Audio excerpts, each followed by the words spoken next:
Okay, lesson 9.3 in college algebra asks you to find the vertex. To find the vertex, you need to use the vertex formula, which is negative b over 2a, and then evaluate the function for that value. So when I plug in, I get negative 6 over 2 times 1, which is negative 3. When I plug that back in, I get 5 for an answer. So the vertex is negative 3, 5. Number 4, ask you to determine some things about this graph. Well, first of all, whether it opens up or down. 5 is positive, so it opens up. The graph is wider, narrower, or the same. Well, 5 is going to multiply by your values. It's going to make them grow more quickly, which is going to make this graph more narrow than the parent function. Use the discriminant. So that is b squared minus 4ac in this problem. That would be 10 squared minus 4 times 5 times 9, which is 100 minus 180, which is negative 80. And since it's negative, you're not going to have any x-intercepts. So when you do quadratic formula, if there's a negative number under your radical, that means you're going to get imaginary answers. So it's not going to cross at any real location, which means it has 0 x-intercepts. Match the following equation with its graph. Okay, on this one, I think I would put it in my calculator. 3x squared minus 18x plus 15. I would graph it. Okay, and it says choose the correct graph. Well, it opens up because 3 is positive. It's more narrow than the parent function. And it is going to cross at 2 locations here. So it's going to match up with this graph. That's the only one it matches there.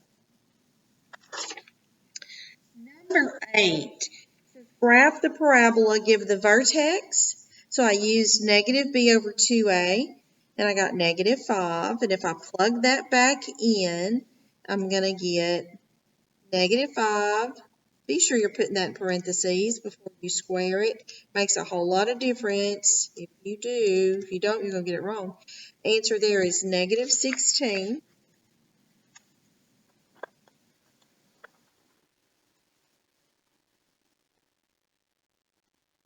The axis of symmetry is always the x part of your vertex, so it's x equals negative 5. The domain, if we graph this one, it's going to be x squared plus 10x plus 9. You see that the domain is going to be all real numbers, so it's negative infinity to positive infinity. The range, well, let's see, where's it going to dip down to? What's its, I did I put something wrong? Okay. And let's graph it, and let's look at the minimum is going to be at the vertex. So the minimum is going to be negative 16.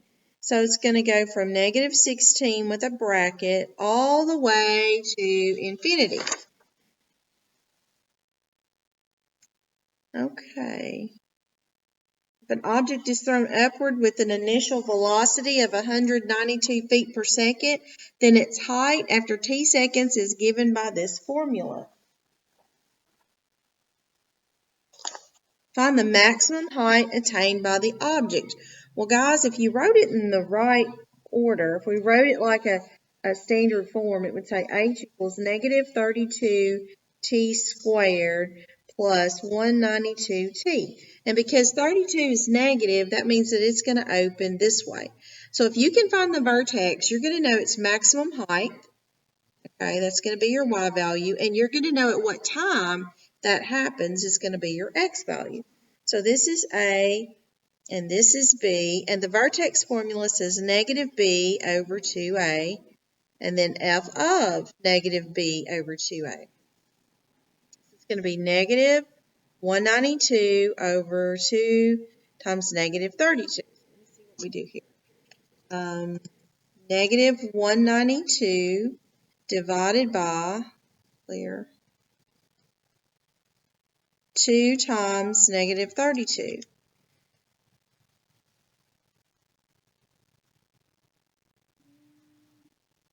That's not right.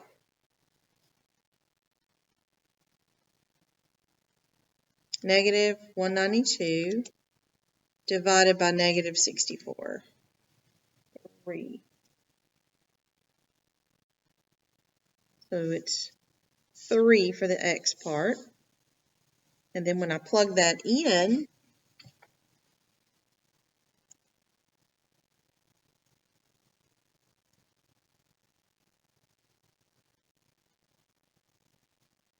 I get 288. So the question says, find the maximum height attained, and that's going to be 288 feet. The number of seconds it takes for the object to hit the ground. Okay, well guys, that's going to be a 0 when it starts, and then it's going to be another 0 when it hits the ground.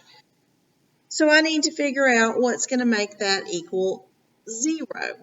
Well, I'm going to use the quadratic formula.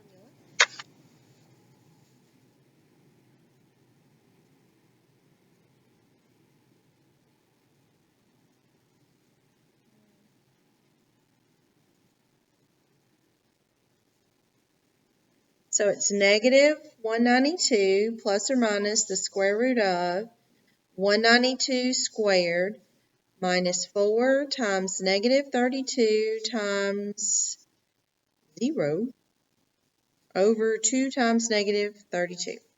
That's negative 192 plus or minus the square root of 192 squared, so basically it's going to be 192 over negative 64. So one of those is going to be 0 over negative 64.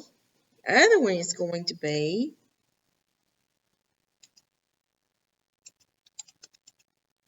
negative 384 over negative 64. So I'm going to divide that, and that gives me 6.